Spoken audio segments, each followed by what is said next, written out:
Animating in DaVinci Resolve isn't always the easiest thing to do.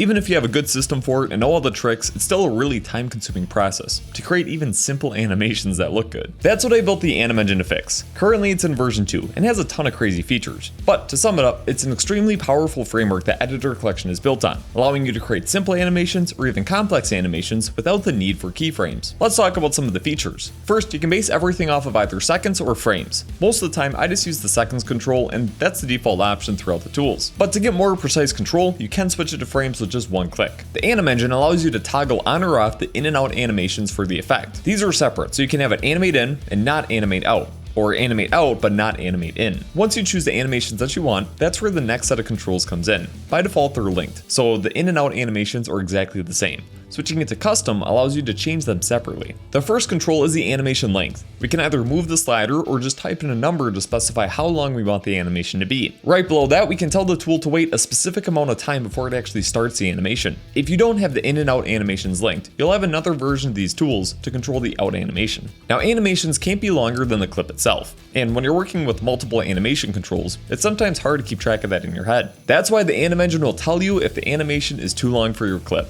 If you get that pop-up, there's a few options to fix the issue. First, you can make the clip longer, so that way the animation fits. If that's not an option, you can shorten the length of the animation or the animation offset so it fits within that clip. The AnimEngine framework also provides easy access to the easing controls. The first dropdown lets you turn it off completely using the linear option. Then you can choose between a bunch of presets using the easing option, or create your own custom curve with the custom option. What it's set to by default is always great, but you do have the ability to change it if you need. For this, you can even do bounce or elastic animations in any of the tools. For this one, set the in easing to none and the out easing to either elastic or bounce. It's that easy. Some tools like Whip Animate, Whip Text, and Whip Highlight have multiple objects that animate within the one effect. These tools contain the global AnimEngine, which everything is going to be linked to. In the context of Whip Text, you might animate the size, position, and rotation all in the one tool, and all of those would be controlled by that one global AnimEngine. But you don't always want that. Each of those controls does allow you to unlink the animation. It'll add in a new AnimEngine that only affects that control. The possibilities with this are endless, and that's why the AnimEngine is currently the best animation framework for DaVinci Resolve. Feel free to check out some of the other videos on my website to see it in action. 95, if not 100% of the animations in my videos are created with some tool powered by the AnimEngine. If you're a content creator, it's going to totally change your workflow, and you'll never be able to go back.